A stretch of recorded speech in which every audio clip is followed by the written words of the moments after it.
Welcome to another episode of Brainscratch Searchlight. I'm John Lorden. Thank you so much for spending some time with me here today. Today we're doing things a little bit different. This is a Searchlight update episode. So we're going to give you all the latest on 3 very recent cases that we've covered. We've got significant developments in 2 of them. We've got more details in the 3rd. Let's get right into this and share all this information with you guys, and hopefully you can help me share it with other people in these areas, help raise exposure where we need with these cases, and help get those tips called in. The first update we're doing is on the case of Julia Mann, missing from Watkinsville, Georgia, last seen February 20th, 2020. And of course, whenever we're talking about a teenager case like this, we have a lot of cause for concern. Looked like in this case, maybe Julia left of her own accord. Well, 4 hours ago over at the Julia Mann missing page, which has now been renamed, this image was posted. When God steps in, miracles happen. And the Facebook page was actually renamed to Julia Mann, located safe. We've got a couple of updates here. Aaron Leahy says Julia Mann was located safe on June 30th. No further details will be released at this time out of respect for privacy for Julia and her family. They're grateful for all of the loving support they received while Julia was missing. Amy Jones says how wonderful to be able to change the title of this page. I was on a call with Christy Arnhart earlier today, and I told her Julia Mann had been found, and her face just dropped, because so often when we're talking about that, we're talking about a body being found. And then I had to kind of tell her, no, Christy, she's okay. She's been found. She's located safe. We're both very, very happy to hear that. So Aaron here is also talking about the Oconee County Sheriff's Department has made a confirmation. I'm seeing news articles that are starting to kick out about this as well. Everyone's pushing the same thing. Look, we're not going to get details on this case. We're talking about someone that's underage. There's privacy concerns here, and rightfully so. We already know the story, at least enough of the story.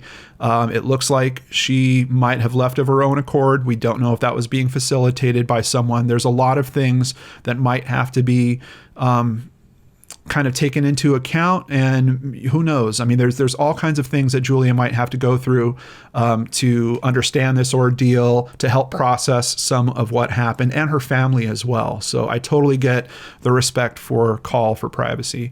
Another post from Aaron Saunders: Julia has been found. Cannot express how thankful and relieved we are. Thank you so much for everyone's prayers and support, and we hope you'll keep them coming. That's another thing to remember about this. There has to be some aspects to this case where this family are going to have to work through some things. So please do keep them in your thoughts and prayers.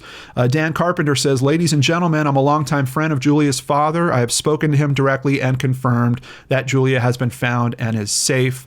Once again, no other details. Please give them space. It's a great day. Just to confirm over here at the OconeeEnterprise.com, Julia Mann found.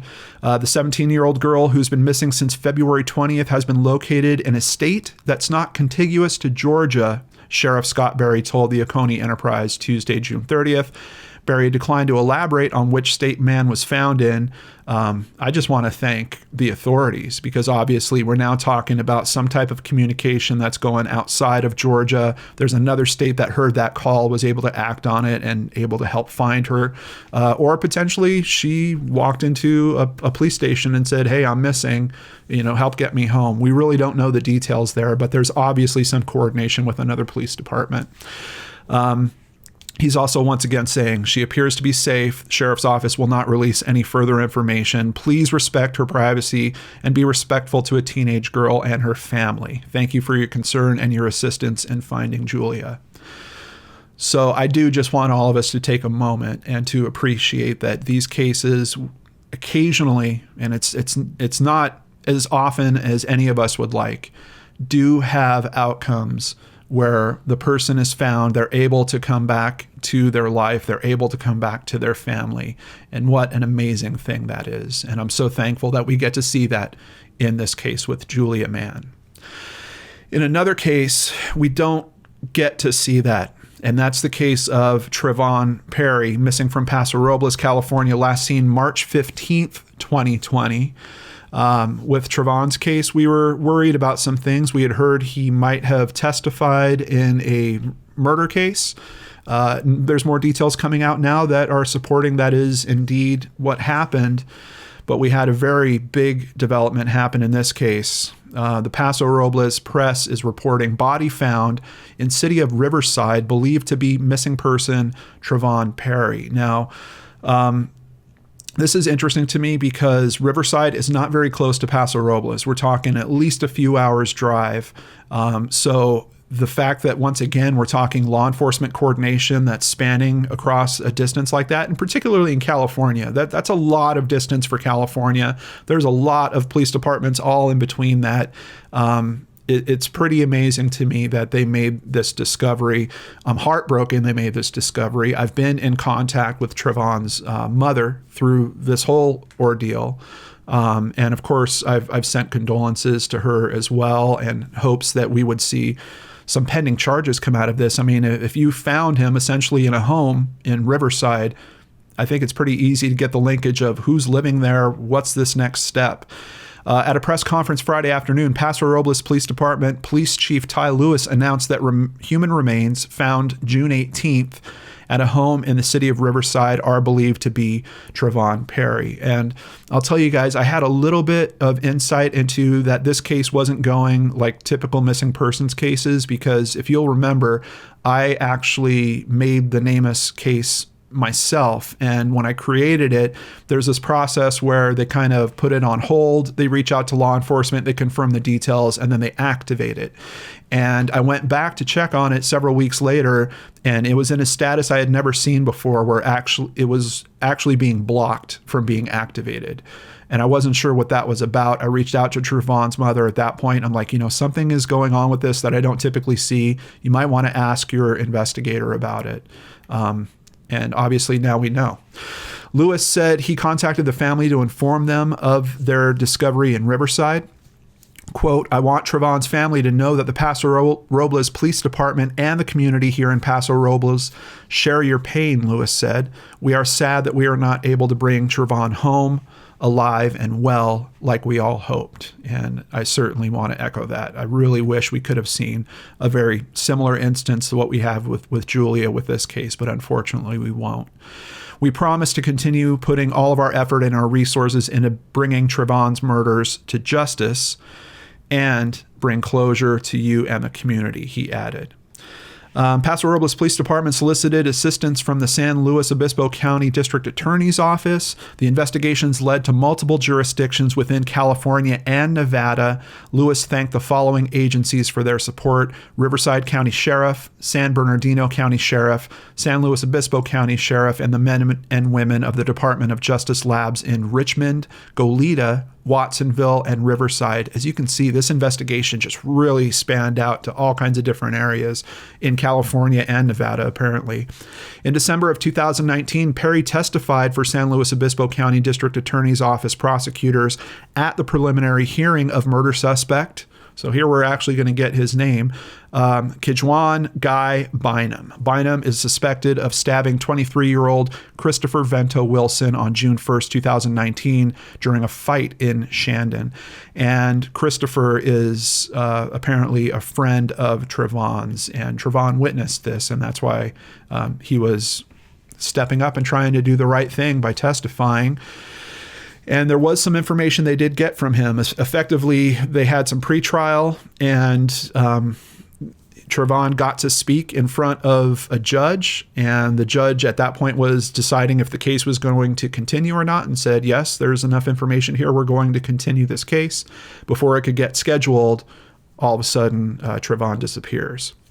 San Luis Obispo County DA Dan Dow was at the press conference and said Perry's testimony could still be used. And this is something I was wondering about during the original thing, because effectively his statement has already been made. He's already filled out what he says that he's seen. And there's other conditions here. Here's a quote from the DA.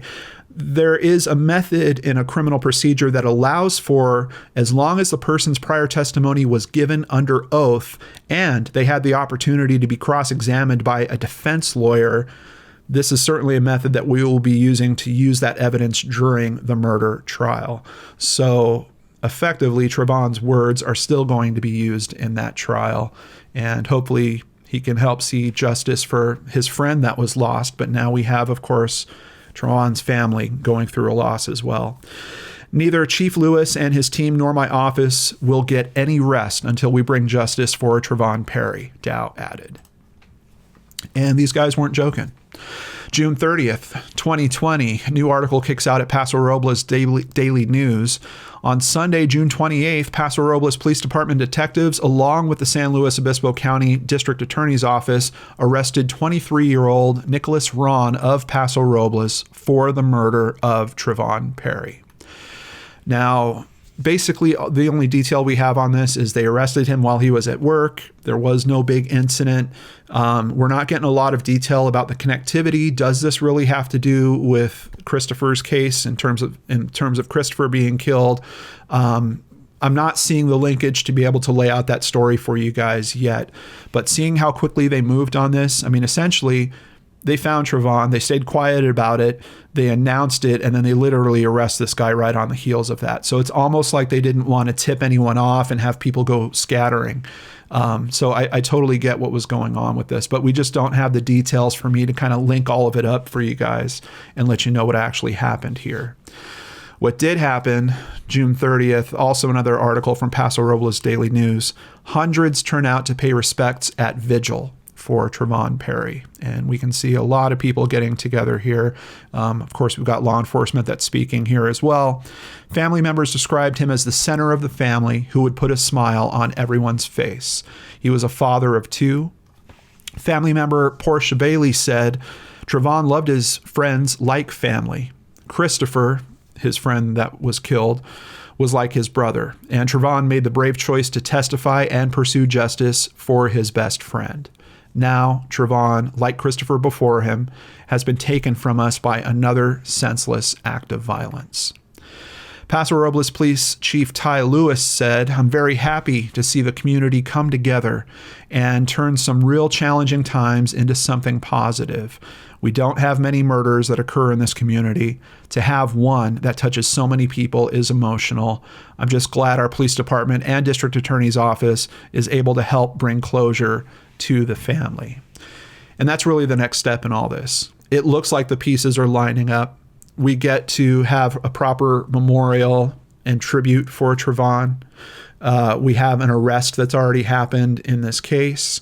Now it's just a matter of, are the pieces there for that conviction to be upheld? And quite honestly, what about the pieces for Christopher's case too? Are we going to see justice for both of these cases? I think that would be really the best way to honor Trevon's intent and his memory. And I hope we do get that. And Shannon, if you're watching this, my heart is absolutely broken for you and your family, but I just wanted to say thank you so much for reaching out. Thank you so much for trusting me to share Trevon's story. And we're all with you through whatever twists and turns this still has to go through. Moving on to our final story of the day, Marina Bischoff, missing from Kansas City, Missouri, last seen May 28th, 2020. Now, for this one, this is all personal contact that I'm sharing with you guys, so I don't have a screen share that I can really bring up. The first thing that happened was I had Yolanda reach out to me. Now, Yolanda is the person that was living at the home where Marina drove her vehicle off and came up right against Yolanda's steps. I got an email from her. Hello, I'm Yolanda, the lady that made the call to 911 the evening Marina drove up into our yard, stopping inches before our stairs. So there's a good clarification. No contact with the stairs actually happened. Your story was great. We appreciate you helping the family in their search for her safe return. I wanted to clarify that when she returned to her vehicle once the police had arrived at the scene, the officer stated she told him that she had thrown the keys when she initially walked away from her car. So they already had an idea of where the keys were based on the information she was giving them. She said that she did throw her keys. He asked if we had seen her throw them, and being that it was dark and slightly raining, we did let them know that we did not see such actions when she started walking away. With this being said, again, I'm trying to clarify for your understanding that the search near my home took place because they were not necessarily looking for her keys, but had the assumption that there was a possibility that she may have also disposed of her cell phone. So now we're finally getting some sense about where the cell phone was. It was near the accident scene, not around the police station. And that's why they were searching near there, because they thought, well, if she threw her keys, maybe there's a chance her phone is out here too. The hopes with locating the phone was to gain access to her call and text logs. During the second search up the street from my home, her cell and keys were recovered. I've heard that the phone was sent to the FBI lab in hopes that information could be recovered from it. We had several severe rainstorms in the 2 weeks before it was found. Definitely a cause for concern, because if that phone got extremely wet, who knows what status it's in. Lou Bischoff has since told me that the police and or detectives are stating nothing was able to be retrieved. I think that's really unfortunate. And I'm kind of surprised, because I would think even if the phone got fried, I don't know that the memory inside the phone would necessarily be corrupt. Couldn't they possibly pull that out somehow, put it in a different body? I don't know. I'm sure they're doing everything they can with it. And it seems like the word we're getting is, unfortunately, they couldn't recover the information. Now, with cell phones, there's traces of that information all over the place. So it could be that they get some court orders, go after her cell phone records. Maybe they can start reconstructing it that way. And I do think it's an important line of investigation, because we have her disappear, but we also have her acting very strange. And to Yolanda's point, she actually pointed me towards a Facebook post that she made. And here's some comments from it. I've said from the very beginning, starting with my call to 911, that she didn't come across or appear to be drinking alcohol.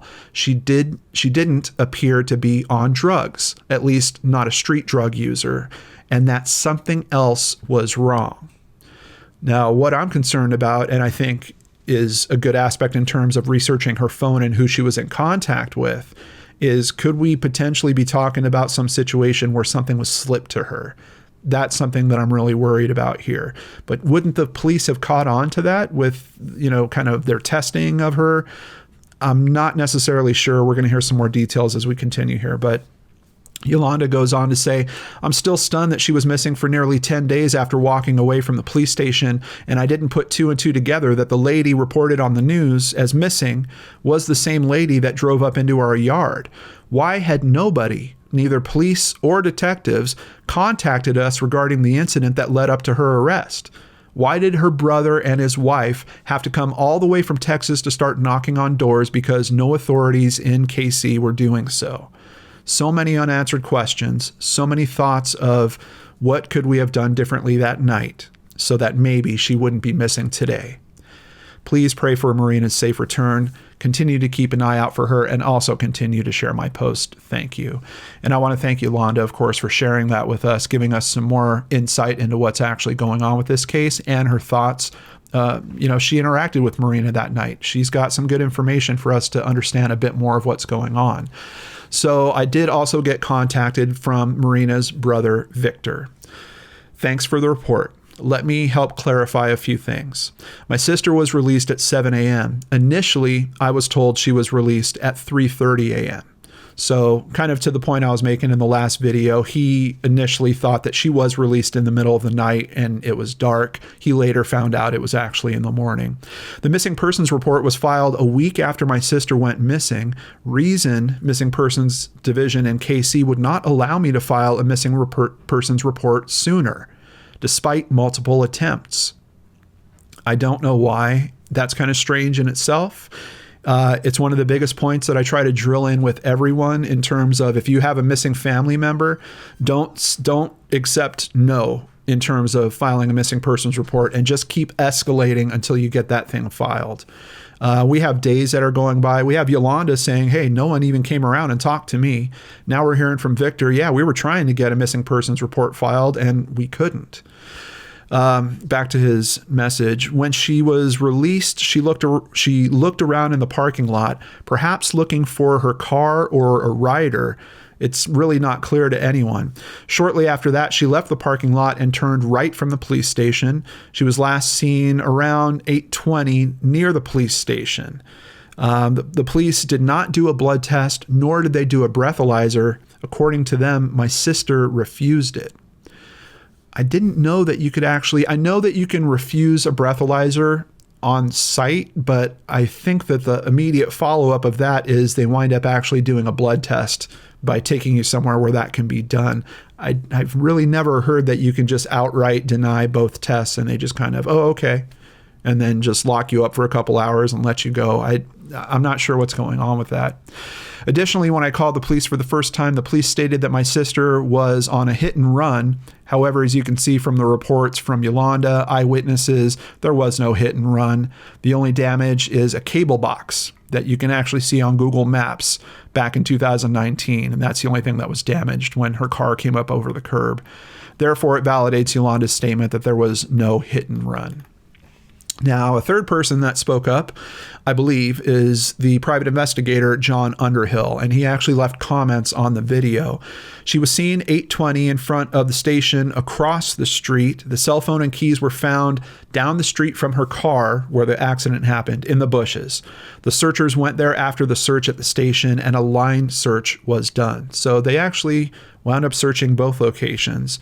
But then he also left a message saying she left carrying a yellow envelope, and he put an exclamation point after it. I was just curious, what could this have been? Maybe it was just paperwork for the DUI, or was this something that she had with her that she was carrying through the accident and being arrested? So I actually reached back out to Victor and asked about that.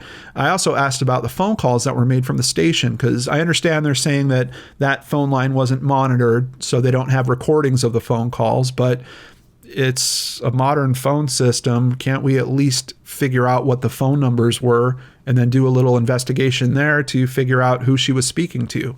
Back to a point I made in the original video, these had to be phone numbers that she knew very well, because she didn't have her cell phone, I don't think she had her purse. I don't think she really had any items where the numbers could have been written down. So I'm really curious about those phone numbers.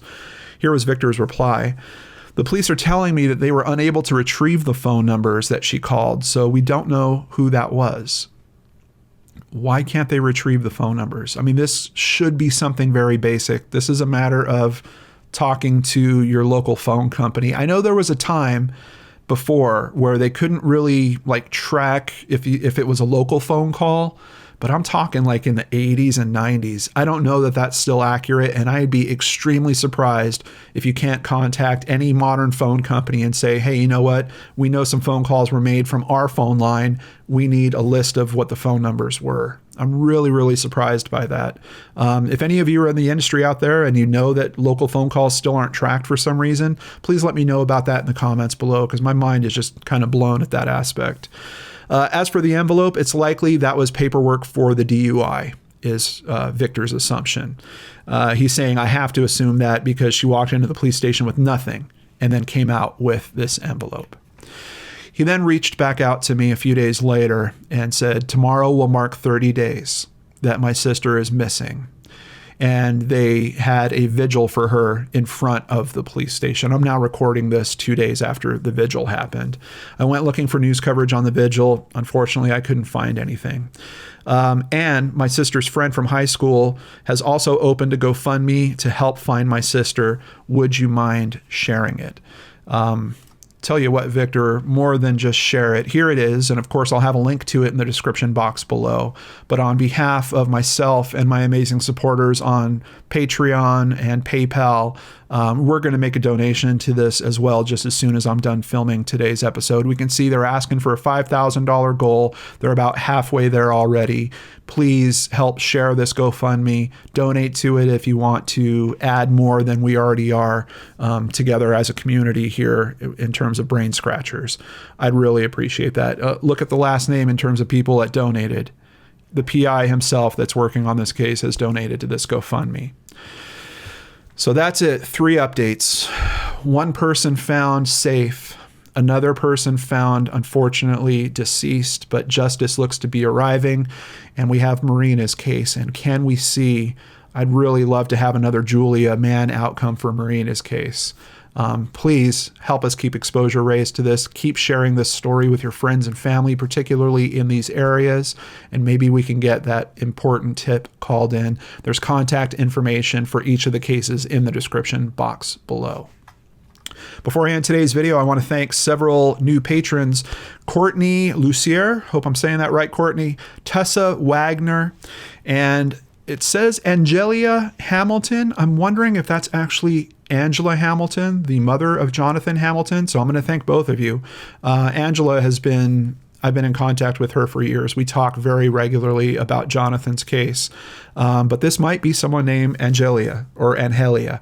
Either way, I want to thank you for now being a patron and helping to support the channel. If you'd like to do the same, please visit www.lordandarts.com, where you can sign up for Patreon, sign up for PayPal, or buy merchandise. All of it helps keep me here doing what I love doing, what I can't help myself from doing, which is trying to help these families in these terrible, terrible situations. And every now and then we do get an outcome like we're seeing with Julia Mann, and we need to keep that hope lit for all of these cases. Thank you for being a part of that. Take care, everyone. I'll see you again on Friday with a very special episode of Brainscratch. It was originally a Searchlight case for me, and as I started looking into it, I knew this one's Brainscratch territory. So we're going to dive into a story that starts with another missing person on Friday. I hope you'll join me, and we've got the 4th of July coming up. Be safe, have fun, and that's it for today's video. Take care, everyone. I'll see you back here on the Lord and Arts channel.